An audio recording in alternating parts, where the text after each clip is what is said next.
Hey, welcome to Nashville Metal Band's Video Spotlight. This is episode 1, the very first one out of the gate.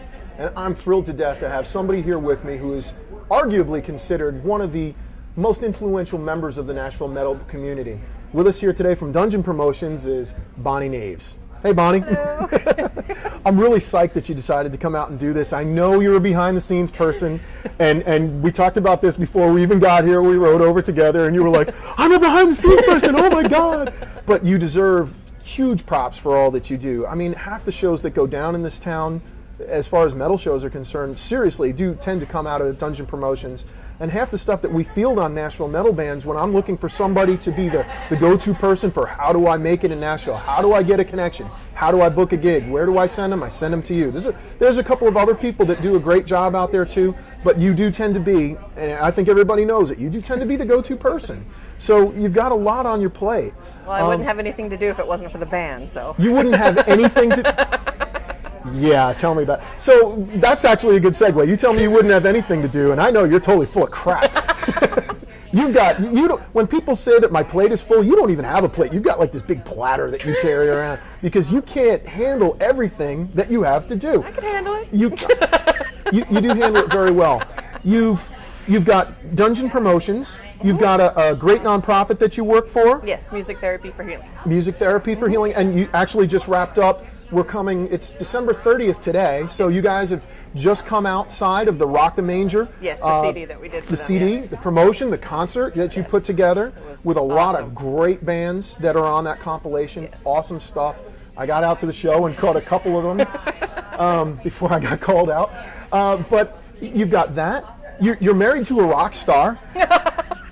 Billy Neves from Love's Tragedy, one of the great bass players in Nashville. Wish I had him. Billy's an awesome... available for rent. He's available for rent. And you collect the paycheck, don't you? Well, yeah. Yeah. And then you say that you've got time in the world for everything. But last I know, when I looked at your Facebook, there's this photo with these 4 young boys and these 3, or do I have it? Right. 4 young boys and 3 young girls. Yes. So that's 7 kids. 7 kids. Yes. 7 kids. You know, people tell me that Billy is a husband, a father, a rock star. I say he's the mayor of a small town. Baseball team, football team. Yeah. You know. But yet you find time in your busy life to squeeze in Dungeon Promotions. How did you get started?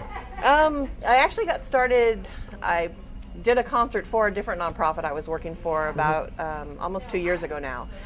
And it was mostly country and pop stuff, and I thought, this is really fun. I wonder what it would be like to do it with music that I like. And, I'd always, with Billy in the music industry, I've always kind of, followed and learned a lot of what not to do. Yeah. And just decided, this is fun, I'm going to give it a shot, and I booked a show. How long ago was your first show?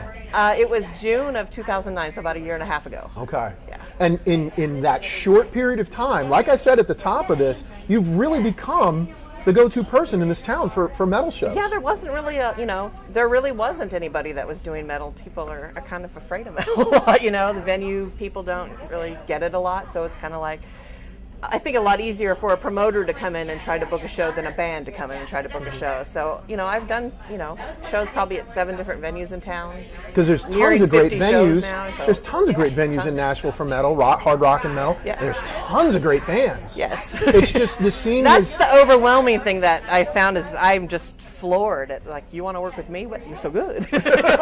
What can I do for you? Yeah. I have met so many cool people and just amazing musicians, and it's so much fun. It's, an outlet for me. How do I find time for it? Well, how can I not do it? I love it, It's obvious that it's a passion for you, Yes. that's something that you do, because like I jokingly tell people, I run Nashville Metal Bands with my lunch money. I know that you're in much the same boat. It's Yes. really for love of the music. It's Definitely. not because you're trying Yes. to pound down a paycheck. It's Right. because there's love for what you've got. Yes. And I think that's part of the reason why you are so successful, because it translates. The bands see that. The venues see that. They know when they book a show with Dungeon, they're going to get you 100% behind it, and the show's going to go off great. Well, I appreciate that. I try really hard.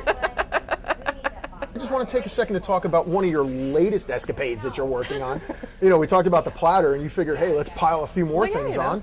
And Mayhem seems appropriate. You've decided to arbitrarily launch the Music City Mayhem Awards. Do I have the name right? Yes. All right. Tell us about the Music City Mayhem Awards. Well, I figured there was nothing going on right now to honor all the killer bands that are hanging out in this area. We used to have a couple of different awards. There was a Nashville Metal Award show, and there was the Buzzies that was done by the local Buzz, and all of that just kind of went away. But I think that there needs to be something to honor everybody, so I decided I'll pick up that plate and throw it on my bladder. Because you don't have enough to do. You know? So, Music City Mayhem Awards, this is not just strictly for metal bands, it's metal and hard rock? Yes, metal and rock. We had to do both. Keep everybody happy. We're rising up there. we are family. You know, Dungeon Promotions does both rock and metal shows, and I mix them sometimes. I enjoy that, so I figured the award show should be both too. What kind of categories do you have? We're going to have the typical, you know, best singer, best guitar player, best bass player, best drummer, that kind of thing, and then song of the year, band of the year, and that'll all be separated, rock and metal. Okay. And then there's, you know, keyboard player, and then the rock category has separated female vocalists because I couldn't find enough metal female. Maybe next year we can do metal female. They'll be up and coming. Yes, exactly. Female, start your metal bands. That's right. That's right. Chicks rock, man. And then we're going to have a couple of achievement awards, a humanitarian award, lifetime achievement award, and then a couple other awards that are kind of different because I work with a lot of bands from out of the area as well. Right. And a lot of bands come back a lot. So I decided to have a adopted award band for a band that comes here that we consider them family now because they've come here so much. So that would be bands from just around the general area, bands like Memphis and our brothers and sisters, of course, that we've got up in Knoxville. Yeah, we've got the Knoxville Metal Alliance, which is doing much what we do here, and I'm sure they're taking notes on this because they go, oh, hey, that works in Nashville. Let's do it in Knoxville. And seriously, all the power to you guys. I hope you continue on. Definitely, but so those are the kinds of areas. Kentucky, Indiana, other areas in Tennessee But, you know, because those are the bands that come here the most because they're closest. So. Now, the nominees, you're not announcing winners yet, obviously. There's going to be some voting that takes place. Exactly, yes. You're going to be announcing the nominees list, which, God, just from the categories, this is going to be an extensive list. It was difficult, and yeah, we had kind of a criteria we went through with the panel when we put together the nominees. We went through like the local Buzz playlist to see who was getting airplay, and then check the band's websites to see who was gigging a lot and who had new music putting out and things like that. And assembled the list. So putting out really helps in this business, is what you're telling me. Okay, all right. Musically, putting out is important. Show me an open door, Bonnie. I'm sorry. But the bands that are out there doing it, that are making it happen, those are the ones that you're capitalizing on. Well, because those are the bands that need to be recognized because they're the ones doing all the work. Absolutely, absolutely. Now, you're going to be announcing the complete, extensive list at your birthday bash, which is going to be at the Rutledge on January 1st. Right. Just a couple of days from now, and this will be airing after that takes place. Right. Do you have any bit of a teaser for us, maybe? Because you can't possibly name every artist, every person that's on this list. Because there's over 30. Yeah, I'm sure. Over 30 bands alone. Do you have just a handful that people can expect? Because they're going to know by now. When this comes out, because it'll be posted online on January 3rd, the whole list will be at dungeonpromotions.com. There'll be a tab you can click on for Mayhem Awards, and everything will be there. And then once that's all out, we're going to collect a packet for our panel of judges, and then they'll be doing the voting like in February. Okay. And then we'll also have People's Choice Awards. There'll be online voting for People's Choice Awards, and we're going to have some online voting to choose who gets to actually perform at the award show. Okay. So this is going to be a full-on awards show. Definitely, yes. And where do you have this booked yet? It's going to be April 9th. Tentatively, it's going to be at the Rutledge. Okay. We're not sure if it's going to be, that venue will be big enough. We might have to move it somewhere else, depending on how this kind of unfolds, because, you know, it's the first time I've ever done it, so I'm not exactly sure how it's going to unfold, because we're still, you know, it's going to be in stages. The nominees will be released, and then we have the voting to do, and then the actual show to put together according to who's going to get to perform and things like that. Okay. So a lot of coordination. It's, we're climbing a ladder. When does voting close? Do you have a date set for that yet? It'll probably be by the end of February. I'm looking to have the online voting done in February. That way we can spend March actually assembling the performances and the order and things for the award show.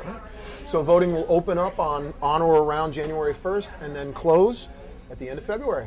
Make sure that your vote counts. There's an invasion that's coming.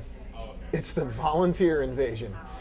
Bonnie, you've put together these, you call them mini tours, but I know that they're called, it's officially titled the Volunteer Invasion. Yes. I think it's a great name. It really speaks to Nashville going out and claiming territories outside of the metal music city. So where did this whole idea come from, and what bands are involved? And just tell us a little bit about it. Well, basically, through me doing this for about a year and a half now, what I've come to the conclusion of, any band that doesn't live in Nashville wants to play in Nashville, and any band that lives in Nashville wants to leave Nashville. So we're kind of taking the two things and rolling them together and getting the Nashville bands out of Nashville, and then giving the opportunity for other bands in other cities to come play here by offering the show swaps. Okay. So we're putting together like a package. Instead of just sending a band out, it's going to be a package of 3 or 4 bands going out for weekend runs, Friday and Saturday gigs, out of Tennessee. Okay. And it's not just going to be Nashville metal bands. It's going to be bands from all around Tennessee. Like you were mentioned before, we're forming a great alliance with Knoxville. Right. And I have several bands in Knoxville I've worked with a number of times. And so we're just kind of putting everybody together and sending them out. And we're going to be doing like Friday nights, like a 2 to 4 hour radius, and then the Saturday night, like a 6 to 8 hour radius. So like our first weekend run is going to be in March. We'll be going to Louisville on Friday and then Cleveland on Saturday. Oh, that's great. So it's kind of the weekend warrior package where bands can get out into these venues and get that added exposure, and then be home for work and family Monday. and whatever else that they've got going on, because we all have lives. Exactly. So it's getting them out, getting them exposure, and you know, the impact back home, you know, will be these bands are getting out. People are going to learn that there is more to Nashville than country music. Right. Because they're going to be like, oh, Nashville bands, wait, this isn't country.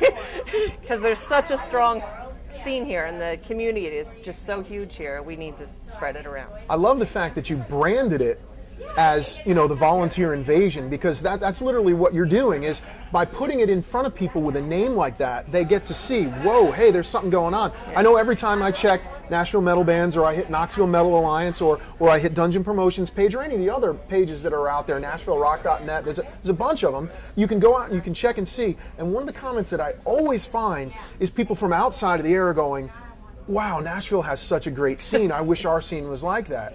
But yeah, we are a little bit of a, you know, a guarded secret, and the volunteer invasion, getting these bands out here, I think is going to be awesome. Definitely. Now, what kind of bands do you have? Have you already got people signed on? You've obviously got at least one date booked. Yeah, I have, a couple of the bands from the Nashville area are Unclean and Dead Chain, and I've got Oblivion Myth signed up for it now. And then I'm working with some bands from over towards Knoxville, New Diabolic, Scent of Remains, Swing Shot. Excellent bands. Yes. Excellent bands. So we only that'll work with be the great. best. Come on now. And how many of these are you hoping to book? I mean, is there a limit? There's really no limit, because once we build the number of bands that are signed on for it, it's not going to be the same bands that go out. So we can hit the same city, you know, every month with a different roster of bands. And that's my goal, is to keep it going. You know, it can be every weekend, you know, once it gets rolling and we have enough bands on the package. There should be a volunteer invasion going on somewhere every weekend. And the cities that you've got contacts in right now, I mean, are we talking just 2 or 3 places, or what kind of contacts are you working with? Well, I'm working with a lot of bands that I've brought here already from the Ohio, Indiana, Kentucky, Georgia areas, and calling them back in and going, okay, hey, I want to bring my bands here now. What do we do? And then also, just as a promoter, presenting directly to the venues, basically a package tour. Right. So, I mean, it kind of works. I'm working both angles, working with bands that I've already have an established relationship with, and going, okay, now I need my show swap. And then Time also, to pay up. Exactly. And then also contacting venues directly as a promoter and offering them to book this package tour.